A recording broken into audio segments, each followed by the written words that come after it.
ناظرین، بچہ پیدا ہو کر دنیا میں آتا ہے تو اس کی سب سے پہلی غذا ماں کا دودھ ہوتا ہے۔ بچے کے لیے ماں کے دودھ کا نعم البدل کوئی نہیں ہے، اور نہ ہی اس وقت بچے کے لیے اس سے بہتر کوئی غذا ہو سکتی ہے، کیونکہ اس عمر میں بچے کا معدہ بہت نازک اور چھوٹا ہوتا ہے جو ٹھوس غذا نہیں کھا سکتا۔ ماں کے دودھ کے اندر مناسب مقدار میں لاہمیات، شکر، چربی اور ضروری وائٹامنز موجود ہوتے ہیں، جبکہ ماں کے دودھ میں لاہمیات گائے کے دودھ کی نسبت کم ہوتے ہیں۔ یہی وجہ ہے کہ یہ جلد ہضم ہو جاتا ہے اور بچے کے گردوں پر اثر نہیں پڑتا۔ ماں کے دودھ میں شکر کی مقدار زیادہ ہوتی ہے، چنانچہ یہ دماغ کی بہتر نشو و نما اور توانائی کے لیے بہترین غذا ہے۔ بوتل یا ڈبے کے دودھ کے مقابلے میں ماں کے دودھ کے اندر وائٹامنز، پروٹینز اور ضروری نیوٹرنٹس کی بہتر مقدار اور اعلیٰ اقسام پائی جاتی ہیں۔ ماں کا دودھ بچے کے امیون سسٹم کو مضبوط بناتا ہے۔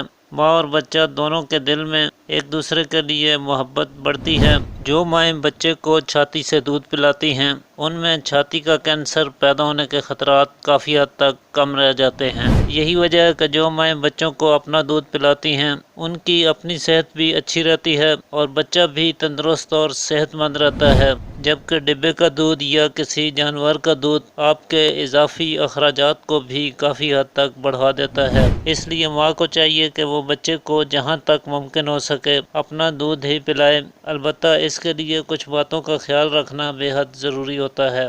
شروع میں بچے کا معدہ بہت چھوٹا ہوتا ہے، اس لیے بچے کو بار بار دودھ پلانا پڑتا ہے۔ پہلے 1 ماہ تک بچے کو 2-2 گھنٹے کے بعد، اور 1 سے 2 ماہ تک ہر 2.5 گھنٹے کے بعد، اور 3 سے 6 ماہ تک 3-3 گھنٹے کے بعد دودھ پلانا چاہیے۔ عموماً 6 یا 7ویں ماہ میں بچہ دانت نکالنا شروع کر دیتا ہے اور تھوڑی بہت غذا بھی کھانے لگتا ہے، چنانچہ اس کے بعد دودھ پلانے کا دورانیہ بڑھایا جا سکتا ہے۔ بچے کو ہمیشہ وقت پر ہی دودھ پلانا چاہیے۔ بعض خواتین ایسا کرتی ہیں کہ جیسے ہی بچہ روتا ہے اسے دودھ پلا کر چپ کرا دیتی ہیں۔ اس سے بچہ ضدی ہو جاتا ہے اور ہر وقت روتا ہی رہتا ہے، جبکہ بار بار دودھ پلانے سے بچہ اور ماں دونوں کی صحت پر برا اثر پڑتا ہے۔ اس لیے بچے کو ہمیشہ وقت پر ہی دودھ پلانا چاہیے۔ اسی طرح رات کے وقت بچے کو زیادہ دودھ نہیں پلانا چاہیے۔ رات کے وقت زیادہ سے زیادہ 2 بار دودھ پلانا کافی ہوتا ہے،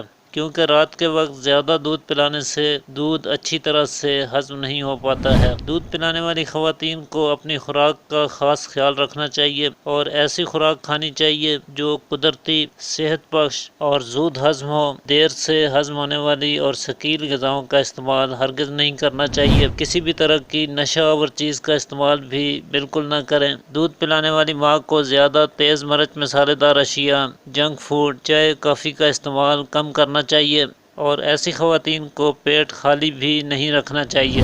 اس کے علاوہ جسمانی صفائی کا بھی خاص خیال رکھنا چاہیے۔ پسینہ زیادہ آتا ہو تو چھاتی کو صاف کر کے دھو کے بچے کو دودھ پلائیں۔ اسی طرح دودھ پلانے کے بعد بھی چھاتی کو دھو کر صاف کریں، کیونکہ بسا اوقات دودھ چھاتی کے گرد جم جاتا ہے اور دوبارہ پلانے پر بچے کو بیمار بھی کر سکتا ہے۔ اگر چھاتی پر کسی قسم کی خارش، پھوڑے، پھنسیاں یا کوئی زخم وغیرہ ہو تو ایسے میں بچے کو دودھ نہیں پلانا چاہیے جب تک یہ شکایات دور نہیں ہو جاتی۔ اسی طرح اگر بچے کو ماں کا دودھ ہضم کرنے میں دشواری ہوتی ہے تو ایسے میں ماں کو چاہیے کہ 1 چمچ سونف صبح و شام چبا چبا کر کھائیں۔ سونف کے کھانے سے دودھ کی اصلاح ہوتی ہے اور بچے کو دودھ بآسانی ہضم ہونے لگتا ہے۔ تو آج کے لیے اتنا ہی ناظرین، امید کرتا ہوں آج کی ویڈیو آپ کے لیے مفید ثابت ہوگی۔ اسی کے ساتھ اجازت چاہتا ہوں۔ اللہ حافظ۔